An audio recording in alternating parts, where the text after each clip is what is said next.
Hello दोस्तों, आज की वीडियो आपके लिए बहुत ही खास होने वाली है क्योंकि आज की इस वीडियो में हम 100 प्लस सामान्य विज्ञान के महत्वपूर्ण प्रश्न उत्तर आपको बताएंगे। अगर अभी तक आपने हमारे चैनल को सब्सक्राइब नहीं किया है तो सब्सक्राइब कर लीजिए और बेल आइकन को प्रेस कर दीजिए जिससे आने वाली नोटिफिकेशन सबसे पहले आपको मिल सके। हम ऐसे ही वीडियो आपको प्रोवाइड कराते रहते हैं, इसीलिए हमारे चैनल को सब्सक्राइब कर लीजिए। चलिए आज का जो टॉपिक है उसकी ओर चलते हैं। देखिए, जो पहला क्वेश्चन है आपको दिख रहा होगा कि वृक्ष गुहा में कौन सी अंतःस्रावी ग्रंथि पाई जाती है। तो इसका जो राइट आंसर है वो है थाइमस ग्रंथि।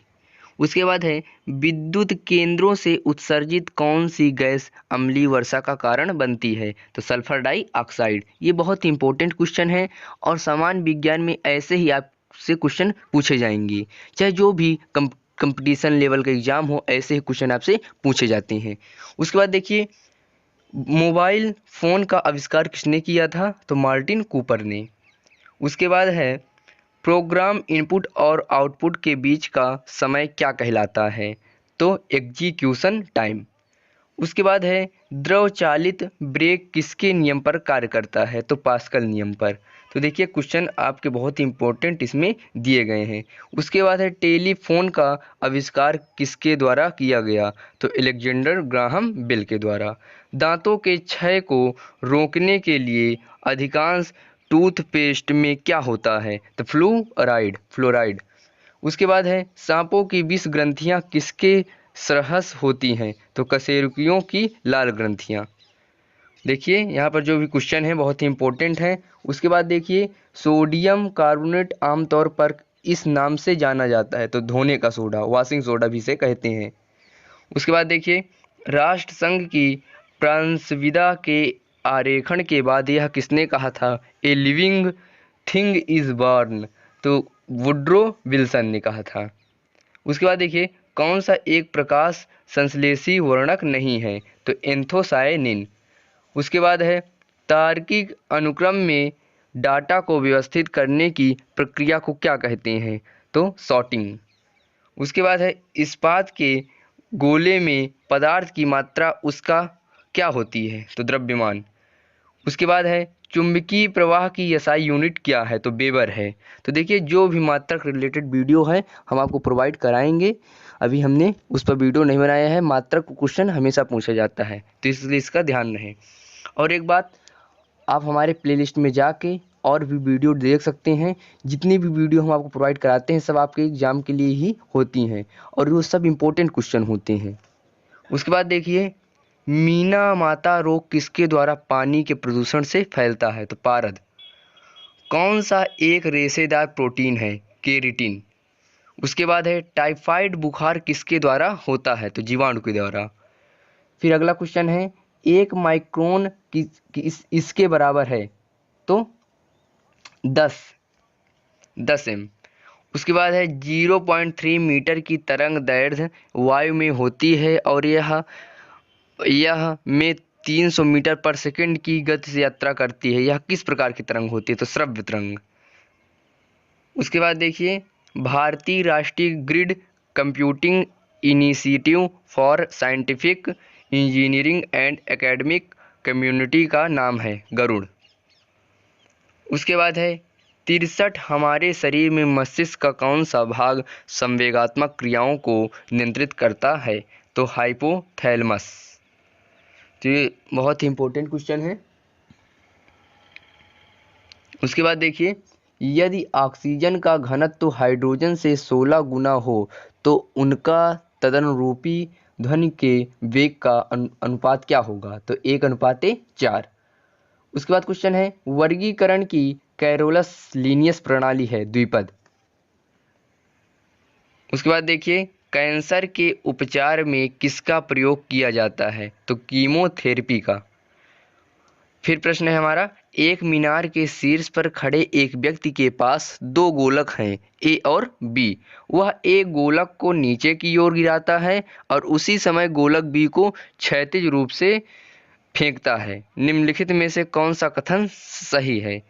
तो इसमें जो कथन सही है, दोनों ही गोलक एक साथ पृथ्वी पर पहुंचेगा। बीमी सूत्र दिया है, देखिए MLIT किसके तदनुरूप है।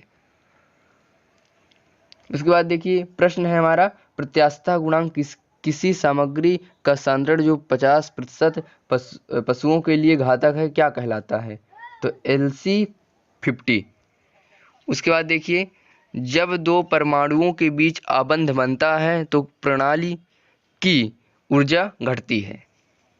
तो आप देख रहे हैं क्वेश्चन बहुत ही अच्छे हैं, इनको आप रिवाइज कर लीजिए और एक कॉपी में इन क्वेश्चनों को आप अच्छे से नोट्स कर लीजिए, क्योंकि जिससे आपके एग्जाम आते समय आप इन क्वेश्चनों को अच्छे से रिवीजन कर सकें। उसके बाद है, जल का सर्वाधिक घनत्व किस पर होता है? तो 4 डिग्री सेल्सियस पर, ये आपसे पूछा ही जाता है। उसके बाद है, हम दलदली सड़क पर क्यों फिसलते हैं? घर्षण की कमी के कारण। तो घर्षण आपने अगर पढ़ा है तो आप बता सकते हैं इसे। उसके बाद है, एक व्यक्ति से दूसरे व्यक्ति तक रोगों का संचारित करने वाले जीव को क्या कहते हैं? तो वेक्टर। फिर हमारा अगला है, हार्मोन का उदाहरण है ऑक्सीटोसिन। फिर अगला क्वेश्चन है, प्रकाश का कौन सा रंग प्रिज्म से होकर सबसे कम अपसारित होता है? तो लाल, क्योंकि ये सबसे कम अपसारित होता है। वहीं अगर बात की जाए कि सबसे ज़्यादा तरंग दैर्घ्य किसकी होती है, तो आप फिर लाल बोल सकते हैं। उसके बाद है, क्षैतिज अक्ष के समांतर मांग वक्र में जो मात्रा को दर्शाता है किसके बराबर कीमत लोच होती है? तो असीमित। फिर देखिए हमारा अगला क्वेश्चन है, वातावरणीय परिघटना के अध्ययन को क्या कहते हैं? तो मौसम विज्ञान। उसके बाद है, जैव विविधता अभियान पर कन्वेंशन का सचिवालय कहाँ था? तो मॉन्ट्रियल में। उसके बाद है, विद्युत रासायनिक प्रक्रिया द्वारा धातु के क्षय को सामान्यतः क्या कहा जाता है? तो संक्षारण। उसके बाद देखिए हमारा अगला क्वेश्चन है, यदि जाइलम और फ्लोएम को एक ही त्रिज्या में व्यवस्थित किया जाए तो ऐसे संवहन पुल को क्या कहते हैं? तो संपार्श्विक। उसके बाद देखिए हमारा अगला क्वेश्चन है, क्रिसमस फैक्टर किसमें निहित होता है? तो रक्त जमाव में। तो देख रहे हैं यहाँ पर सब क्वेश्चन हमारे जो भी हैं सब इम्पोर्टेंट क्वेश्चन हैं। कौन सी प्रघटना यह निर्णय लेने में सहायक होती है कि प्रकाश एक अनुप्रस्थ तरंग है? तो ध्रुवीकरण। उसके बाद अगला प्रश्न है, रोम के सभी रूपों को और क्या कहते हैं? तो फर्मवेयर। फिर हमारा अगला क्वेश्चन है, सरलतम CPU अनुसूची कलन विधि क्या है? FCFS अनुसूची कलन विधि। अगला प्रश्न है, प्लैंक के अचर में किसका आयाम होता है? तो ऊर्जा का।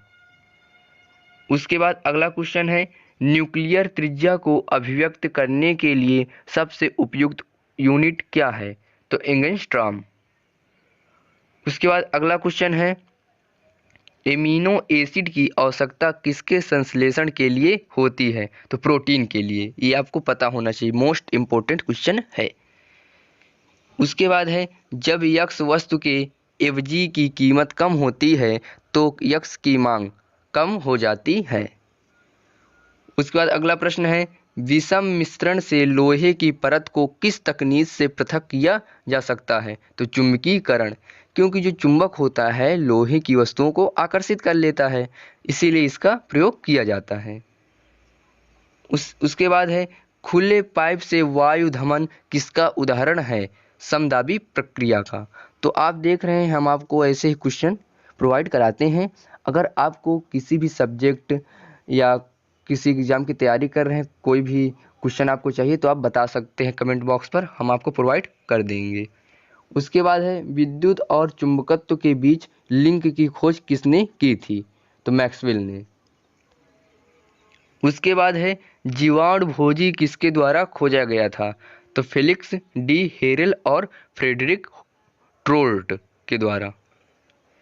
उसके बाद अगला प्रश्न है, जीन युग्मकों में नहीं पाए जाते। तो क्या नहीं पाया जाता है? युग्मकों में। उसके बाद अगला प्रश्न है, ऊतक जन जिसके बाहर त्वचा बनती है वह है त्वचा जनन। उसके बाद अगला क्वेश्चन है, रक्त समूहों की खोज किसके द्वारा की गई थी? तो लैंड स्टीनर। ये भी बहुत ही इंपॉर्टेंट क्वेश्चन है। उसके बाद है, एक पूर्ण दोलन के दौरान एक सरल लोलक के सूत्र द्वारा किया गया कार्य तुल्य है तो शून्य होता है। फिर हमारा अगला क्वेश्चन है, किसी कण को साम्यावस्था में रखने के लिए बलों की न्यूनतम संख्या है? तो 2 है।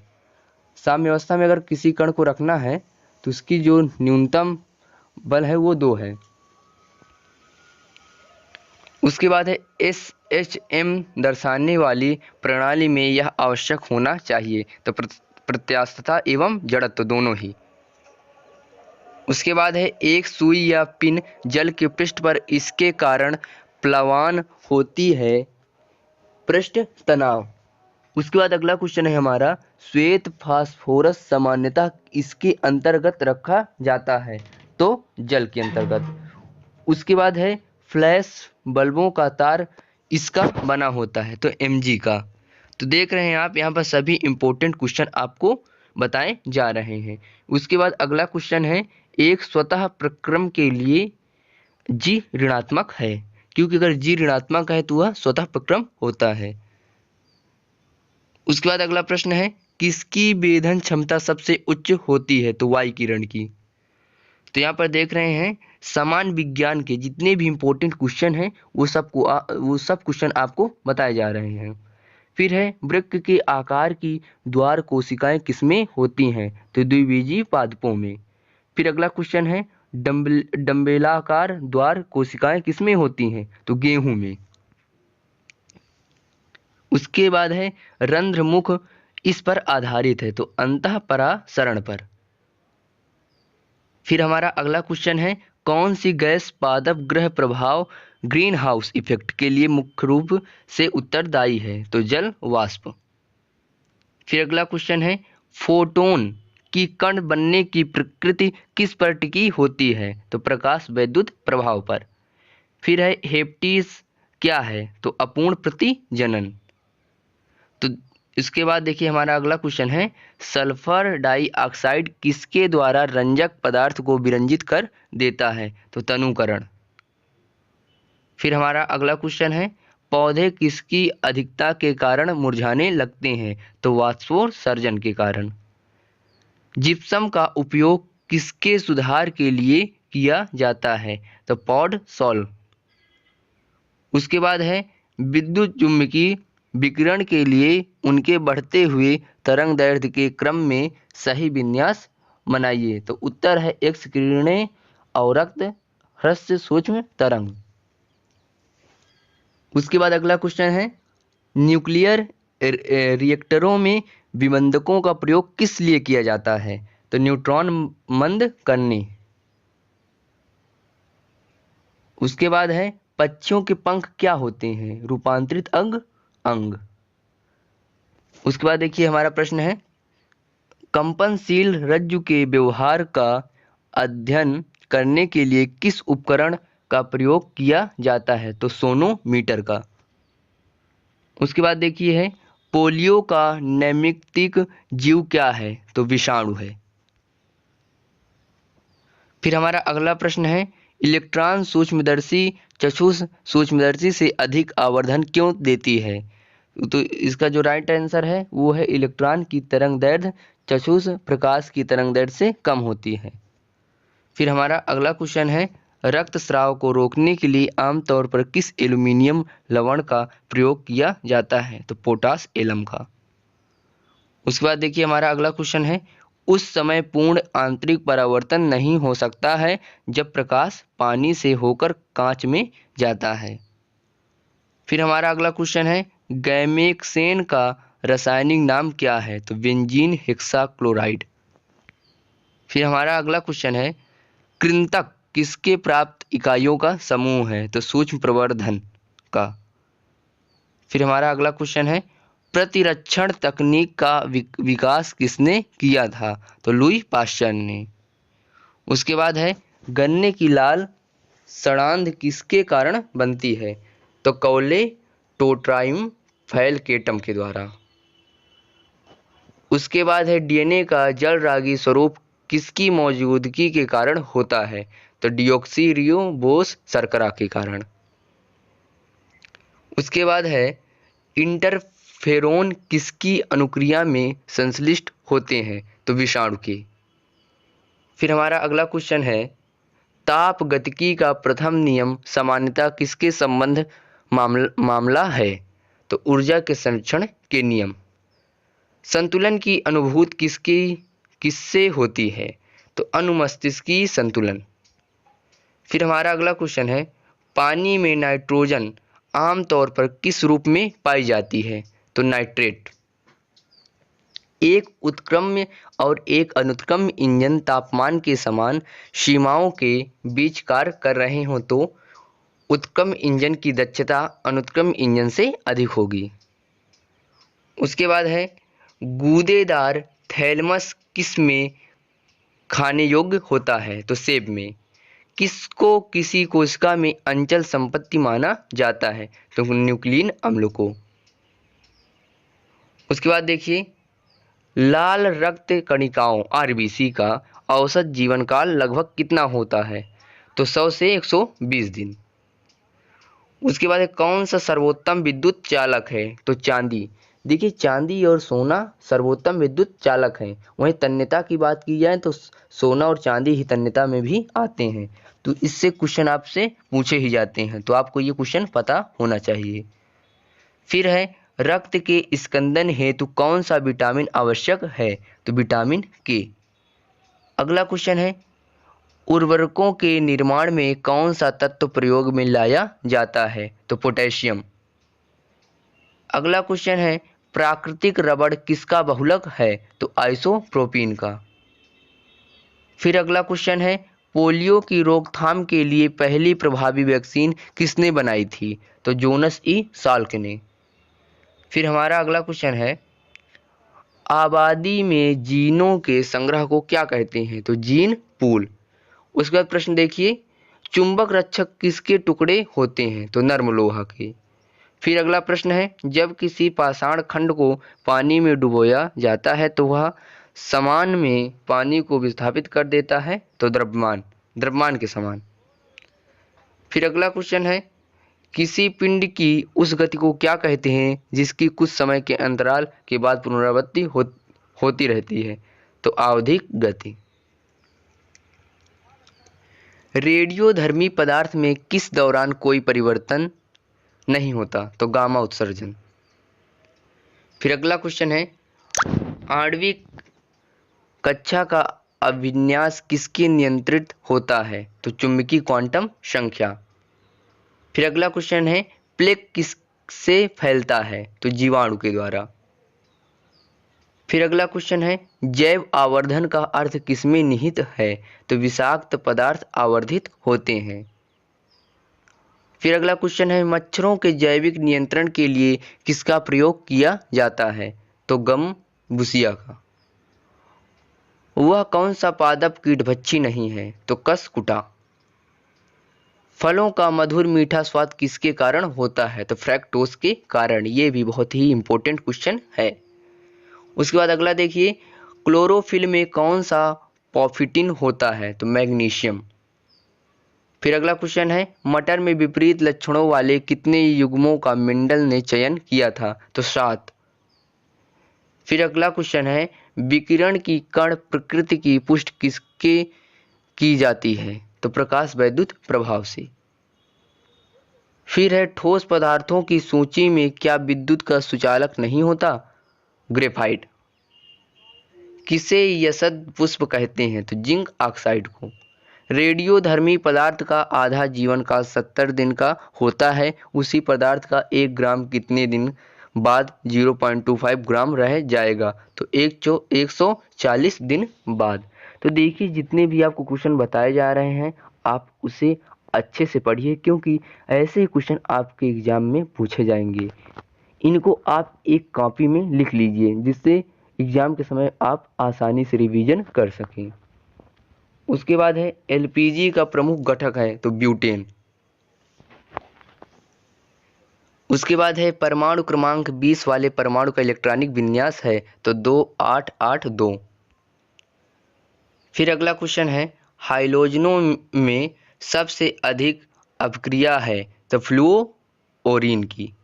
फिर हमारा अगला क्वेश्चन है, KMnO4 का प्रयोग किया जा सकता है? तो उर्वरकों के रूप में।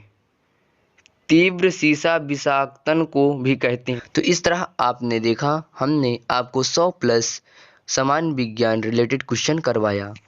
तो अगर आपको वीडियो अच्छा लगा तो इस वीडियो के लिए एक लाइक बनता है, तो इस तरह हमारे इस वीडियो को एक लाइक कर दीजिए। अगर अभी तक आपने हमारे चैनल को सब्सक्राइब नहीं किया है तो सब्सक्राइब कर लीजिए और बेल आइकन को प्रेस कर दीजिए, क्योंकि ऐसे ही वीडियो हम आपको प्रोवाइड कराते रहते हैं जिससे सबसे पहले आपको इस तरह की वीडियो मिल सके। अगर आपने हमारे अभी तक अन्य वीडियो नहीं देखे हैं तो आप प्लेलिस्ट में जाके सभी वीडियो को अच्छे से देखिए और उन क्वेश्चनों को कॉपी में नोट कर लीजिए, क्योंकि ऐसे ही आपसे क्वेश्चन पूछे जाएंगे। Thank you.